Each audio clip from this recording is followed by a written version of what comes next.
Hello, everyone. We will start the demo in 2 minutes.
Good afternoon, everyone, and welcome to an exciting demonstration of one of the most amazing and transformative medical devices that's emerging on the healthcare scene today.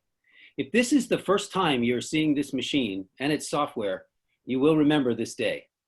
My name is John Martin. I'm the Chief Medical Officer of Catalyzer, and I have the privilege of being joined today by some of the incredible people that are bringing this remarkable machine to market. Joining me today and leading the discussion is Dr. Khan Siddiqui. He's the Chief Medical and Strategy Officer of Hyperfine. He's joined by Dr. Brian Welch, the Director of Clinical Science, and Dr. Samantha Bai, who is a clinical scientist also at Hyperfine. The Hyperfine journey began 6 years ago when its founder, Dr. Jonathan Rothberg, recruited some brilliant scientists and engineers and gave them a challenge.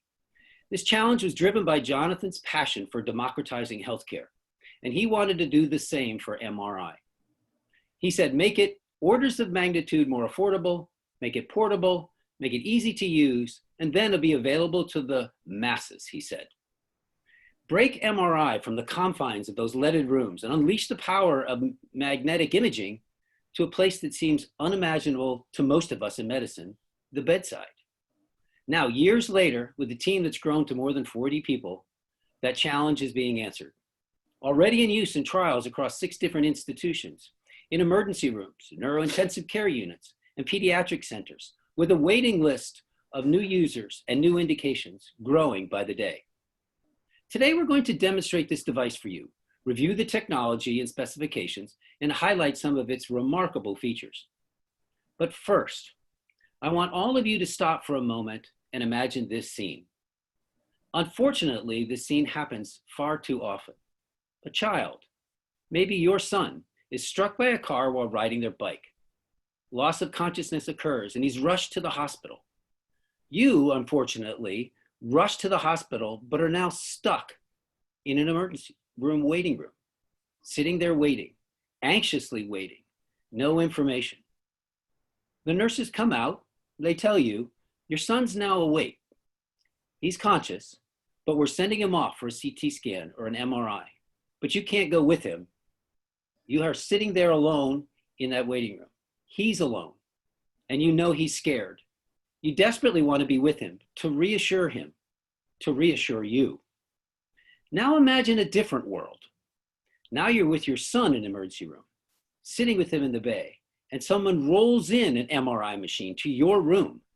You get to stay with your son, and imagine that study being performed with you right there, comforting him, holding his hand, that strength that comes from facing this terrible event together, that chases away the fears of the unknown. The images rapidly appear on the iPad the technologist is holding, and you slowly see that smile creep on that technologist's face as the images take form on the iPad. Can I see them, you ask? He shows you the scans. They don't mean anything to you, but there's comfort in seeing this done so seamlessly and effortlessly. This is how healthcare should be delivered, you immediately think. And this is how it's going to be delivered with this remarkable machine. Not just in emergency rooms, but at the bedside and intensive care units and different sites that you could never imagine. Think how often we're in the neurointensive care unit or a critical care unit where we want to get a scan to assess changes in neural status. But we have to make that decision. Is it worth that risk to transport the patient and all the accompanying equipment to an MRI center? And can we really do that? Can we transport them to CT? What kind of complications can occur in that journey? All of that changes with this device. And this is how care is going to be delivered in this future with this remarkable machine. And I'd like to turn it over now to Khan, who can take us through the details of how this incredible device is being brought to the market and what makes it so special. Khan?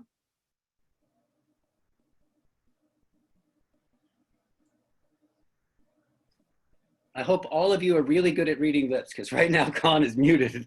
And he's going to tell us that you can bring this MRI anywhere and anytime. So simple and so easy to use. Thank you, John. As you guys all know, Dr. Martin mentioned, this could be really spent 6 years perfecting this technology that can move to the patient's bedside without any risk of metal projectiles or any of other aspects of it. So that it can be driven by anybody to the patient's bedside, easily placed in and clearly plugged in any wall outlet, no power, special power requirements necessary. I'm just going to walk through initially a little bit of features of the device and then go into a demonstration in our mock IC out there. So here's what the device looks like. Some of the features, it's a permanent magnet, a 64 millitesla magnet. You can see a brain neurocoil inside. I'll give you a more closer shot at that. And it's on wheels and casters, can be driven anywhere as needed. It only weighs around 1,400 pounds, so it can get on any elevator. It doesn't require a special elevator or any other task. The more important thing is that the 5 gauge line for the scanner is this yellow ring. So anything outside this, there is no risk of projectile as well as electromagnetic interference. The interesting thing that we have done is build noise cancellation technology that cancels out RF noise and RF signal and other interferences in the environment to give us the perfect image every single time. The scanner is driven by a joystick, easily controlled by anybody, and is controlled through a tablet interface. Here you see one of our scientists using a tablet to scan a patient. Very easy to use, as a tablet wirelessly connects to the scanner. Scanner itself also wirelessly connects to your local PACS or cloud PACS as needed. Here's a close-up of the neurocoil that we have launched with initially. In the future, you will see other coils for other body parts. This is our initial launch application. And as I mentioned, we really made the user interface really simple. Anybody can use it. And for today's demonstration, I'm located in Chicago. The scanner is in Guilford, Connecticut, near New Haven. I will be running the scan from here in Chicago, kind of showing an MR tech doesn't have to be next to the patient. Anybody can run it. If there's a requirement that MR tech runs it, it can be run remotely also. Because of the wireless connectivity of the scanner, the images can show up if configured to anybody's mobile device in a secure manner, or a local PACS scanner also can pull modality worklist and orders can be done automatically. So let's go into the live demo. I'm going to stop sharing screen and let's go into our mock ICU. Can you pause on that a second? So you're actually sitting in Chicago. Correct. And you're going to drive the scan that's sitting in Connecticut. Correct. Well, you've redefined social distancing for MRI for us there. That's really good. That's a pretty unique feature. Is that something that you see on any other device, or is this unique to this device? This device was designed fundamentally to support this feature. So the people have done other kind of remote scanning too, but this was designed from day one to be able to accommodate remote scanning. In telehealth scenarios, remote scenarios where you need somebody to really do an image and give expert opinion right away, it is important to do this. So I think let's go into the demo and have Dr. Brian Welch drive the scanner in. Brian, all yours. So Brian's driving the scanner with a joystick, bringing it into our mock ICU room in our labs. He's deployed the Gauss guard that basically defines where the 5 Gauss line is, so no issues bringing it in. It's very quiet, very easy to maneuver. He's going to position the scanner right along the patient's bed. Then he's going to bring this bridge down, as you can see. And typically, if your patient's bed are easily movable up and down, so you can move the patient bed up and down the line with that. Just to demonstrate the magnetic projectile issue, here's a lanyard he's going to put it in. That's how much pull it is. It's literally you have to be inside it to get a little bit pull, and it's very easy to pull things out. It doesn't have any of the magnetic projectile risks that you typically see in an MR scanner. So you can use this in any room, what you're suggesting. You don't need a fully leaded room at all. Correct, completely safe for any passive metal. So Brian's gonna plug the power. It's just very easy to plug it in. One portion goes into the scanner, other one goes in any wall outlet, 110 volts or 220 volts. There's no special wall outlet required. And he's going to plug in the network jack here. Could be programmed to do wireless Wi-Fi connectivity or through the Ethernet, however is needed.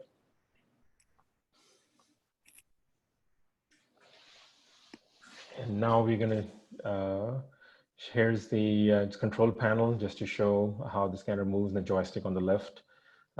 He's going to power it on. Great. So hardly any noise for it to turn on. What Brian's doing right now, he's putting some padding to make it comfortable for the patient. And again, it really depends on the scenarios and if padding is needed or not. Patient size also would make a difference. What's the smallest patient you've imaged so far, Con? Oh, our Brown University research folks have been doing neonates.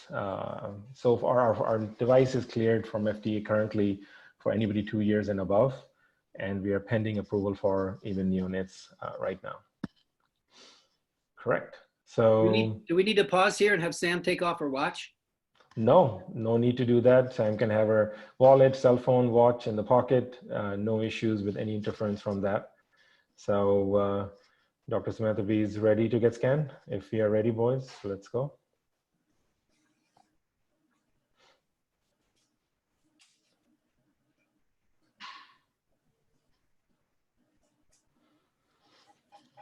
Chris, you want to switch to the other view?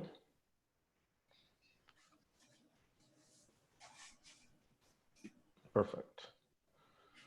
And literally very easy. Any nurse or anybody can just pick the patient's bed sheet and slide the patient in. If patient is awake, they can hold a handlebar on the scanner and just pull themselves in too.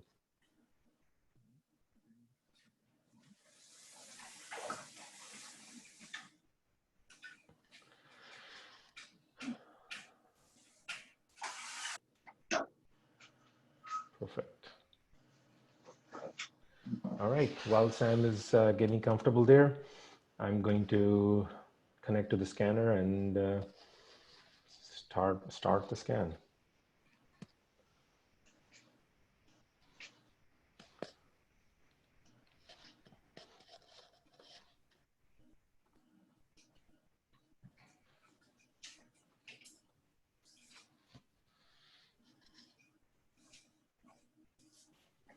Okay.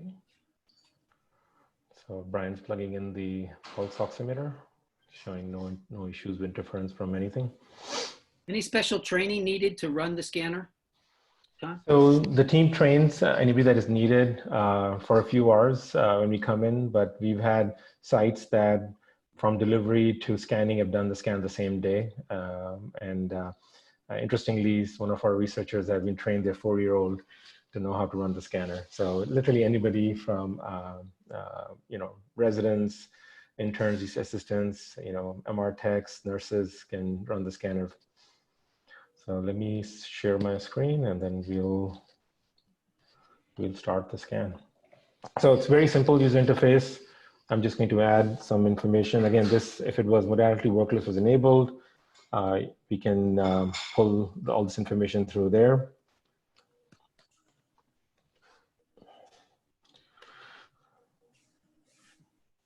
That's all I need. And again, very simple interface. It's a plug and play. We have some predefined protocols that are all established based on clinical indications. These can be customized per site. I'll use a fast scan right now.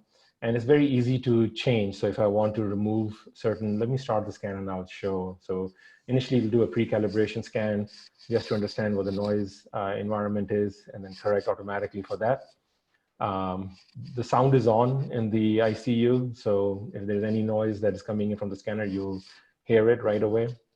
So let's remove this T1 sequence. It kind of shows you how long the scan time is going to be. And then you can go to sequences. There are a lot of options available. If you want to do diffusion weighted imaging, flare, I'm just going to add a T2 chronal to this. And maybe a sagittal also.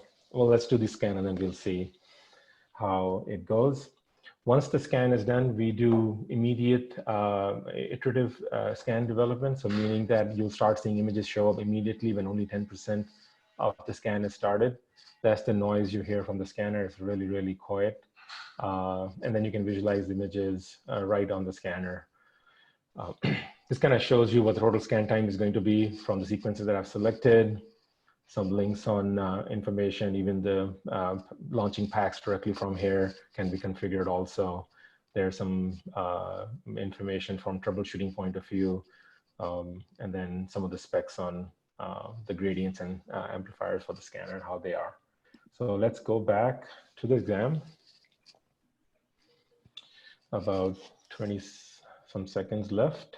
So we got some questions from the audience, Con. Can you change these parameters on the presets or are they fixed? So for the clinical use point of view, they're fixed. We can configure them in deployment time to whatever is needed, but to make it very simple, easy to use, we've pre-created these for ease of use purposes. Yeah. And there's something special about the noise cancellation you do here as well, isn't there? Isn't that worth bringing out? Correct. So we have a bunch of different sensors are all around the scanner that actually look for RF noise and cancel it out so that we don't have interference during the scan. So I'm going to resume the scan to start our T2 weighted imaging, axial images. And you will start noticing images start to show up as soon as partial acquisition is done. Acquisition is all in 3D, so we're capturing all the information at the same time.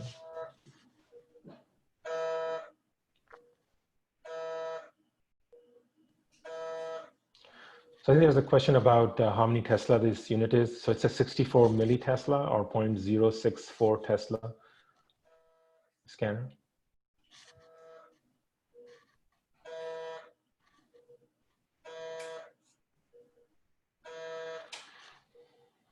Ryan, how's our patient doing in there?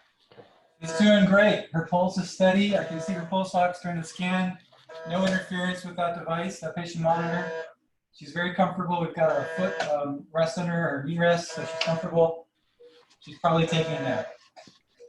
So the question, she doesn't have any ear protection because it's so quiet. She doesn't need it. And there's a question about how the transfer happens to the packs. So we connect to typical DICOM connectivity to any pack system. Hyperfine also provides its own packs environment if a site needs it, and that is available through a cloud application. So it really depends on the site if they want to send to a local packs or our packs that we provide as part of a solution. So so you start seeing the partial scan has already started. So image is building as more and more acquisition has happened. So every 10% of acquisition, 20% acquisition, you'll start seeing quality improve of these scans. While the scan is happening, we can keep answering a few more questions. There's a question that if the Q&A will be available after the demo. Yes, as similar to previous webinars we've done, we will post these questions and email to all those who were registered to the link to where the Q&A are. So no worry about that if you missed it. So Con, looking at these images right now, we've just gotten started. If there was a big bleed, you would see this now, correct? Absolutely. If there was any mass effect, mass shift happening, something like that, you would immediately see it. So literally in an emergency scenario, you would just stop a scan and take the person to whatever procedure is needed after that.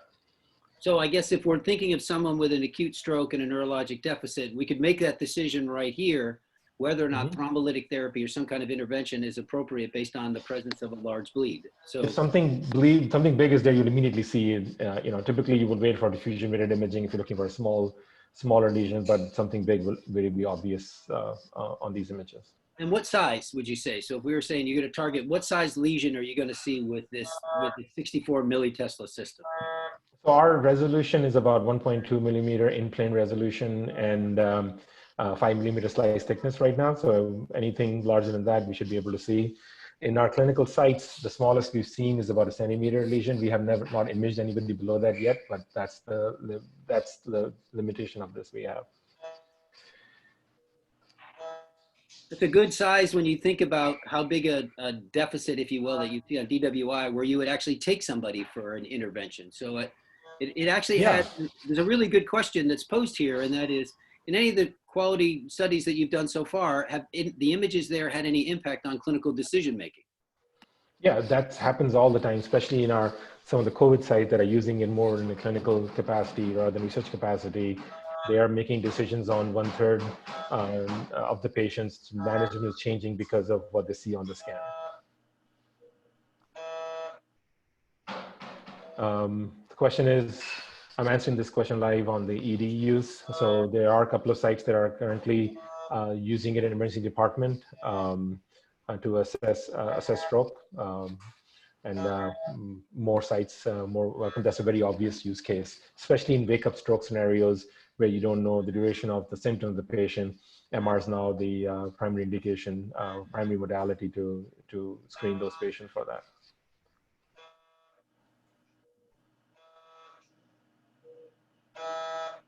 Yeah, I mean, we have diffusion weighted. So the question is about diffusion weighted sequence. Can we develop for this scanner? We already have diffusion weighted imaging and ADC map that is available in the scanner, as in our clinical evaluation has been considered clinically acceptable. So,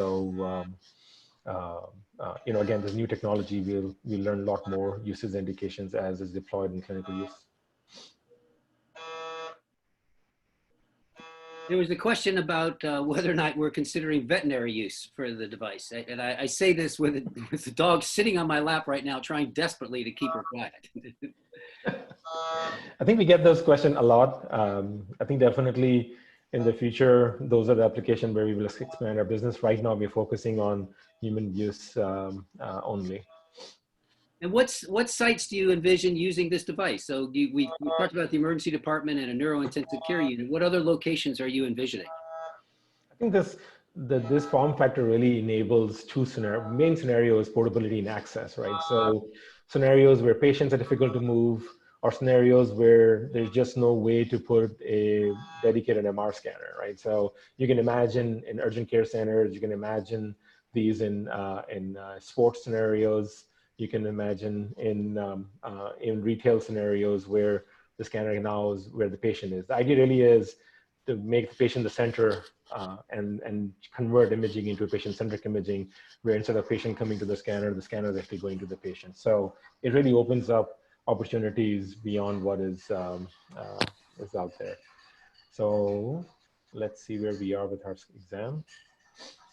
So scan is now finished at T2. It's going through the reconstruction aspect of it. And while it's doing the finishing of reconstruction on the axial, the coronal scan is already started. So there's no need to wait for it. So as soon as this quality improves, I can start showing some of the images. So let's go to an axial.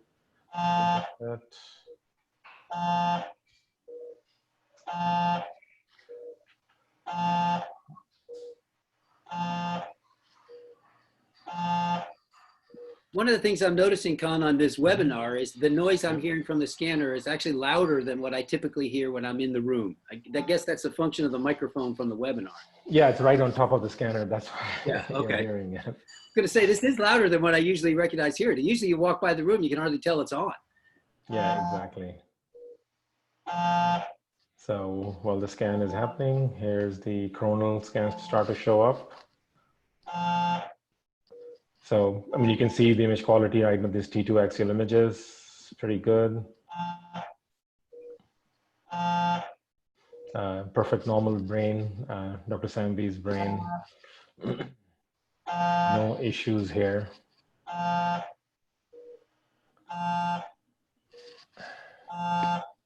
And then if you go back to our,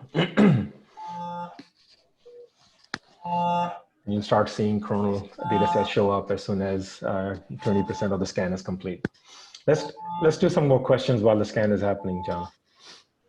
So let me ask this question, and I'll ask this one to Brian. Brian, you've been in the hospital, and you and Dr. B been in the hospital a number of times. What's been the staff response to this device? We all know that in the intensive care units, the people that really run the units are the nurses, not the doctors. So what has been their response to the device? The reception's been very positive. A lot of times when people first see it, their jaws drop, especially when we tell them what it is. It's a portable MRI, and they say they've seen everything now. But it's been a very positive reception. We've been to neuro ICUs, ED departments, outpatient clinics, even research labs, and everyone enjoys that it's easy to drive, those that learn how to drive it, and it's very easy to pick up and intuitive to operate. Also, we've had a good reception from family members and patients who would normally not really like the idea of going away from their room for an MRI scan. When they see the scanner, they're relieved that, of the size, that it's small. And family members like that they can stay nearby and stay in the room and hold the hand of their loved one while they get scanned. You know, we talk about that almost in a theoretical sense, but I think I remember a really special case where they were going to use a standard MR and couldn't because of movement. You want to tell that story?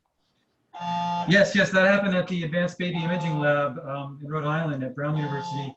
They don't like to put the babies there under sedation or anesthesia, so they wait till they're tired and they feed them and swaddle them, and they take a nap when they go for their 3 Tesla scan. Well, we were there on a day when a little 3-month-old girl would not go down for her nap, and so they had to abandon the 3 Tesla scan, but they thought, okay, we'll try the Hyperfine scan. And so the 3-month-old girl, she stayed awake the entire time, but her mother was able to pacify her by standing next to her and stroking her, and even let her daughter chew on her finger during the Hyperfine scan. So we got a nice quality 5-minute long T2 weighted scan of this 3-month-old baby while she was awake, staring up into her mother's eyes the entire time. So that day we beat 3 Tesla. Very good. Can we do the poll, Chris? And there's a request for a DWI scan, so I'm going to put that next in the queue.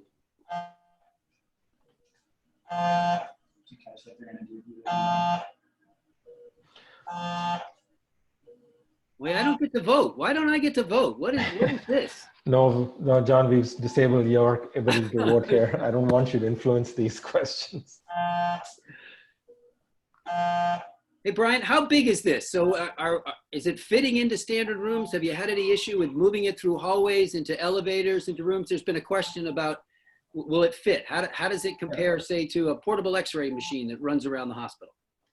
Yeah, so it's 4 foot 9 inches tall. It's not that tall, and width-wise, it's just over 34 inches wide. So almost any standard 36-inch wide door frame it's going to go through. Some of the older buildings we've been in, we've had to get a little creative, but for modern hospitals and ICUs where the doorways are plenty big, for oversized wheelchairs and those sort of things, we've had no problem at all. We go up and down elevators all the time. We go from the 6th floor to the 7th floor at Yale. We go from the 6th floor down to the ED at Yale all the time. So far, it's been pretty easy to get in and out of buildings. We do like to stick to level floors. We can tolerate ramps up to 5 degrees. Otherwise, we like to stay on level floors. So are there any safety precautions that you have to make and going through hallways and stuff? I noticed a yellow hula hoop there. I didn't know that you're taking that off to entertain yourself while the scan is going on, or does that actually have safety value? Yeah, so when that hula hoop is fully expanded, that demarks the boundary of the 5 Gauss line, which is an important boundary in MRI. So as long as you keep unscreened people, members of the public outside of that boundary, it's 5'2" across, 62 inches across, they should be perfectly safe because that is beyond outside of the 5 Gauss boundary. Nothing that's in their body should be reacting to the magnetic field. And that's also not posed an issue for you in all these different hospital settings that you've been in so far? No, it hasn't been a problem. We've used this in busy emergency departments in Brooklyn and on Long Island. We've moved it through the ICU unit when other patients are walking past it with an oxygen tank behind them. No problem at all. There's no risk of projectile effects with this weak of a field. Passive metal that might be in a person's body is also not a concern. It's not going to heat up even if they're the subject being scanned. Our wavelength is just simply too long to create any heating effects in passive metal.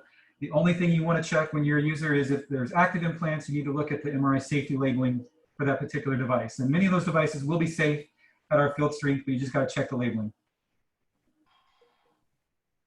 And any specific safety protocols that you put in place for this compared to any other situations? So the sites that started with us, they began with the standard MRI screening because that was familiar to them and that was already a well-known procedure at their locations. And as time has passed, they've gotten more comfortable, more confident. They know there are some things like passive metal that are safe. They do know that they need to look out for certain active implants and check on the details of the safety labeling. So they started with their standard MRI screening, and as they got more confident and comfortable, they've relaxed that a bit to take into account the safety of the lower field strength and the lower RF power. So Con, you came onto the scene a little bit later, and I know we'll get to the poll here in a second. What surprised you the most when you got here, when you saw this? What was the biggest aha moment for you?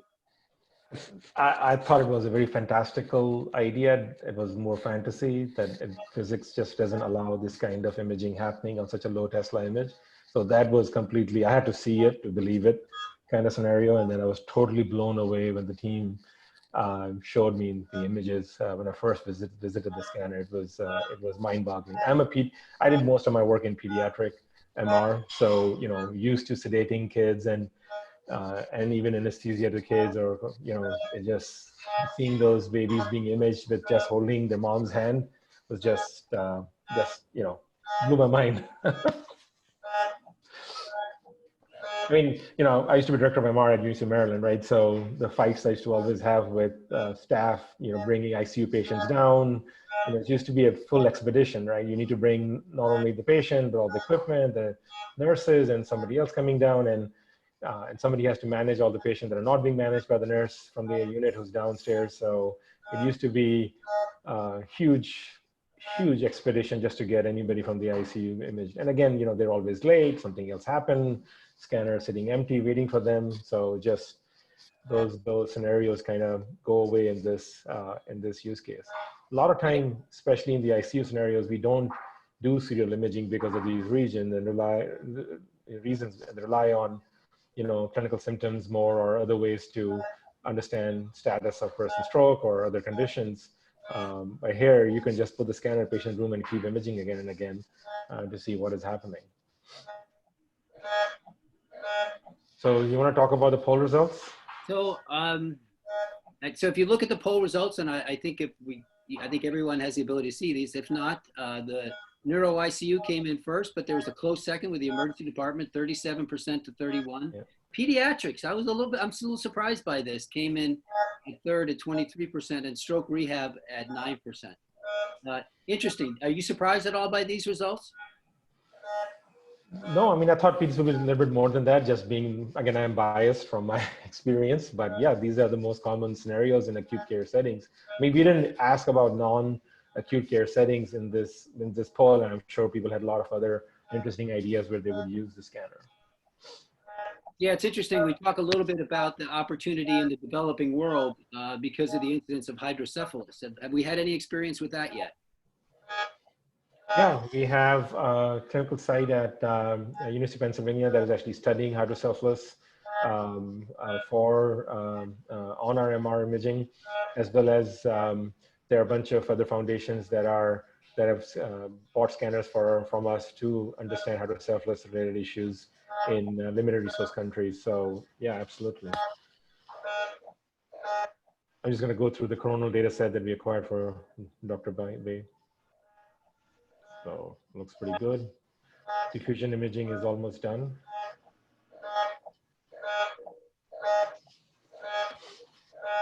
It's partial data acquired so far.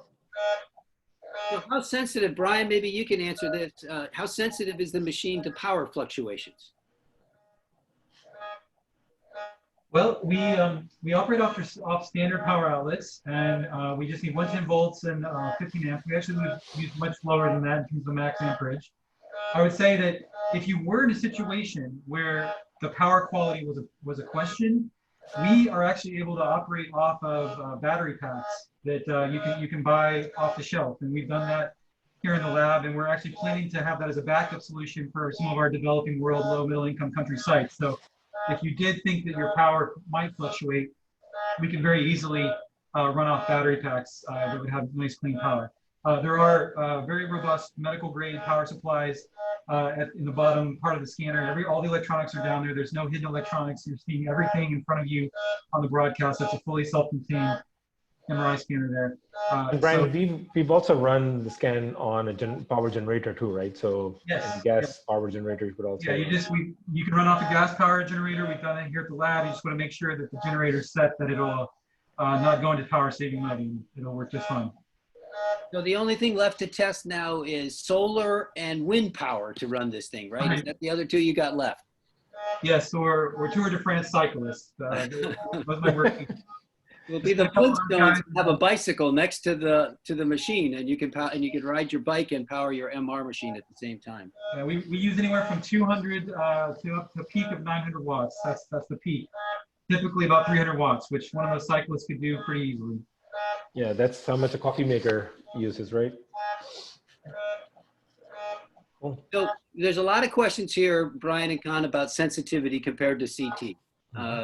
And to a 1.5 Tesla system. How do you want to answer that for acute stroke or hemorrhage? I mean, I think the way I would answer is that, 64 millitesla, the Toshiba Diasonic scanners used to be the same field strength. And we haven't done any specific studies to compare a particular sensitivity of lesions to date. I know there are a bunch of different clinical sites that are interested in studying that aspect of it.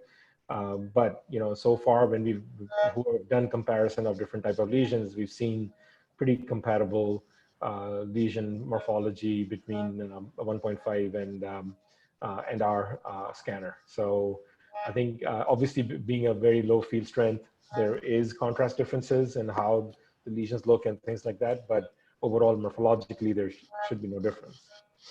This is a really important point I think that we should pause on. And that is, first of all, we've always had this burning desire to have better and better image quality. And it makes sense. It's obviously a crystal clear picture to watch football when we used to be able to do it and see the little beads of rubber bounce up off the field was kind of cool. But at the end of the day, if it was a touchdown, you could see it was a touchdown on your old black and white scan, whether or not the beads were there. And I think the question really now with this, with affordability and versatility and portability this device has, we ask the question, how good does the image need to be to answer the question? And I think that's really the distinction now. Yeah, we never intended to replace the MR scanner. Our goal was really, hey, there's a portable X-ray exists. That doesn't replace your X-ray in the basement. There's a portable CT exists. Why not portable MR? Same scenarios where access is limited. You can imagine the scanner in the ambulance. You can imagine the scanner in the space station. You can imagine the scanner on a cruise ship, right? So those scenarios where portability and accessibility become more important than the fine details that you would need in a tertiary care setting scenario. So, and I think one of the things that Brian's demonstrating so nicely being there is the fact that you could have a patient roll into the emergency room beyond the scanner while you're measuring their blood pressure, putting an IV in, and literally almost getting them undressed. All of that could be done essentially at the exact same time. Yep. So how's our patient? Sam, how you feel? How the images look? Am I Very good? nice. Yeah. Yeah, It's very going to the good. final reconstruction of these diffuse images. It could be the most brilliant brain we've ever seen, Sam. Thank And you. diffusion data set almost done. And I just want to point out for those of you familiar with diffusion weighted imaging, we are not using echo cleaner readout, so we don't have to saturate our fat signal. So you do see the fat around the rim of the head, that bright white signal. And we're doing this with a fast spin echo based sequence. The B value is about 800 seconds per millimeter squared. Yep. What does maintenance look like for this guy? How does it compare to traditional imaging systems? I can take that. So everything down below in the where the electronics are is designed to be modular. So the graining amplifiers, the RF amplifier, all these things are modular. So if they were to fail, they're very easy to replace. We've had scanners running in the field for more than a year and not had to replace any of those electronics. But when that does happen, we intend it to be very simple and easy, possibly even to just ship the modular amplifier to the site and have someone local do the swap right then and there. This is much different than conventional high field MRI where just one of those grading amplifiers might weigh 100 pounds. These amplifiers fit in your hands and weigh less than 10 pounds. What's a cleaning protocol? Has this been used at all in this era of COVID, Brian? I mean, you've been out there, or Con? Yeah, absolutely. Brian, why don't you answer that one too? Yeah, so when people clean, they want to focus on the padding that we provide to them, also the bridge and the pulse shoes and inside the coil, also the top pulse shoe, especially if it's a COVID patient where they might have been coughing. So pretty much these surfaces where the patient can come into contact or anywhere else that the patient may have touched. We use the Super Sandy cloths, the purple top wipes. We have had a few body fluid spills at the ICU, not the fault of the scanners, just stitches came open or something like that. In that case, they would use the bleach wipes and wipe everything down very carefully with that. So wiping and cleaning, it takes just a few minutes. And one thing just to point out, John, as you're thinking about, right, Brian had the iPad controller sitting on top of the scanner while I was also connected to the scanner, running the scanner. So imagine a scenario where some expert may be sitting in the radiology department, whereas nurse could be sitting with the patient, and they both would be able to see what is going on with the patient. He's also sharing that, replicating that with the large screen also, so you can see the same images over there. So it's pretty intuitive and easy to use, and addresses a lot of scenarios and issues that come up in an acute care setting. So we look at this, and I mean, listen, I think all of us that have been around and seen this device, and I've been at a few shows before the world shut down, everybody walks away just stunned. But what are the hurdles? Where do we see as the problems? No new invention, no new medical device is perfect. There are obviously learnings that we've had along the way of being inside hospitals. Why don't we share some of the hurdles that we still have to overcome and some of the questions that are yet to be answered? Brian, you want to take that too? Yeah, want to start with that, Brian? I can tell you about the checklist that we like to send to sites to get them ready for the scanner. So the first item in the checklist is where are you going to store the scanner?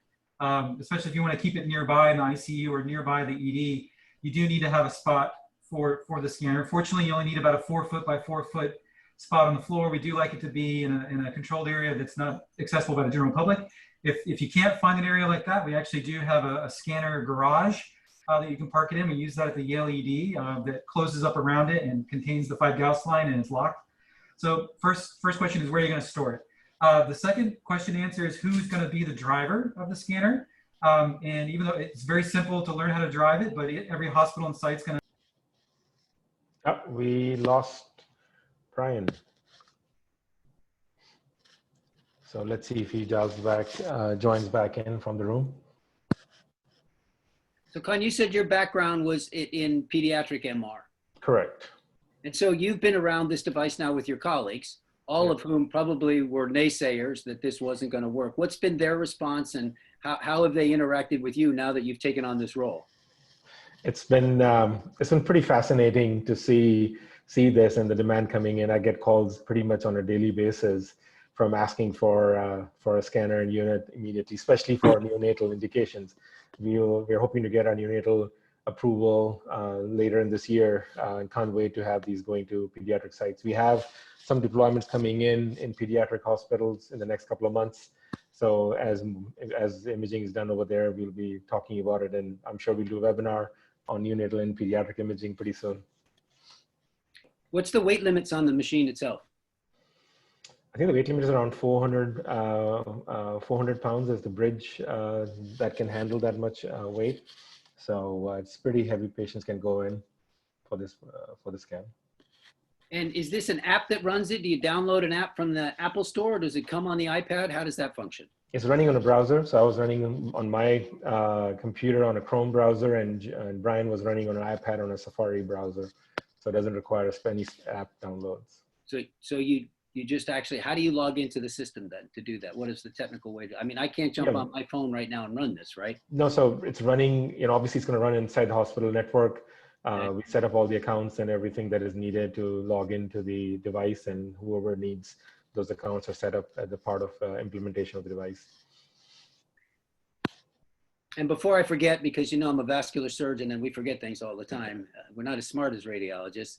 How are people can get information and maybe get on the waiting list or, get in line? Can people buy this machine now?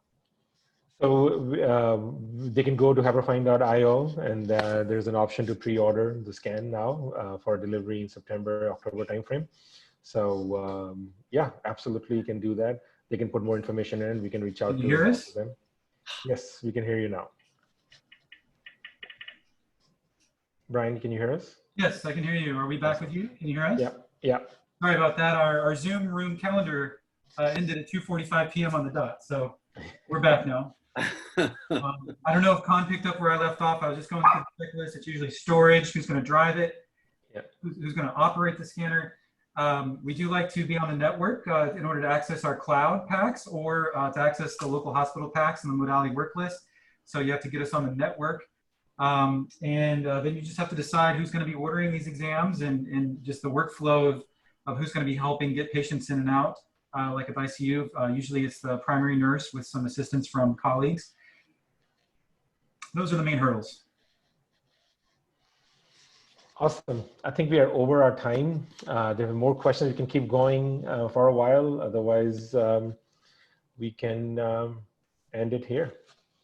Well, let's leave with one of the most interesting questions of all. How much does this cost?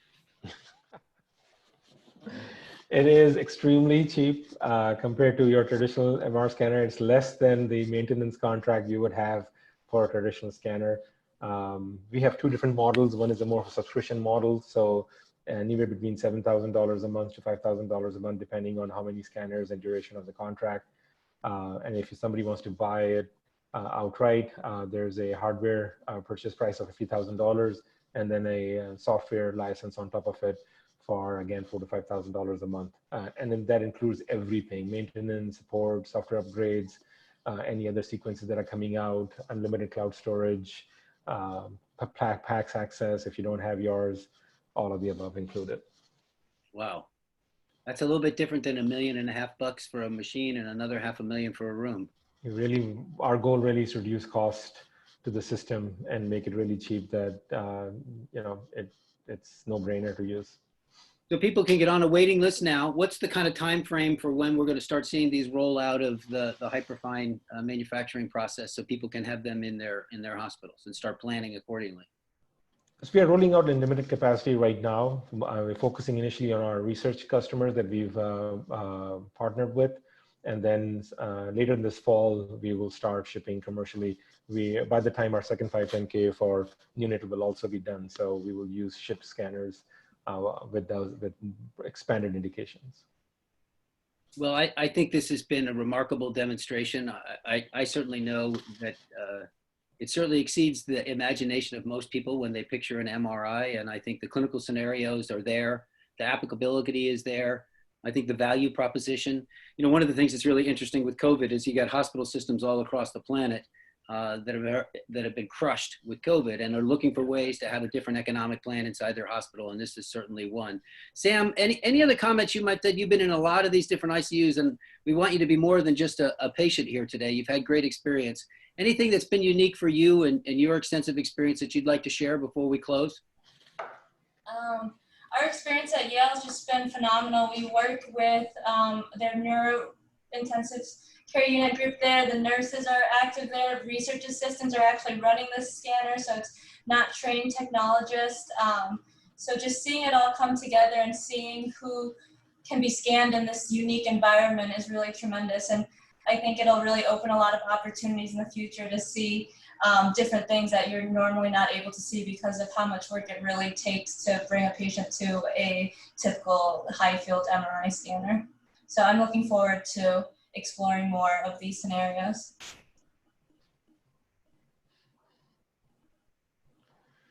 Okay, before we end off, our next webinar is on portable MR in emergency medicine. It's on July 30th, same time at 2 p.m. Eastern. To register, there's a link below. It'll also be available on our website in the near future. So again, just go to go.hyperfine.io, emergency webinar 2020 to register for the next one. Thank you, John, for amazing moderating the session. And thank you, Brian and Sam, for participating in the demonstration. Our pleasure. I hope we answered the question. And again, just a reminder that we will be posting answers to all the questions asked on our website in the next couple of days.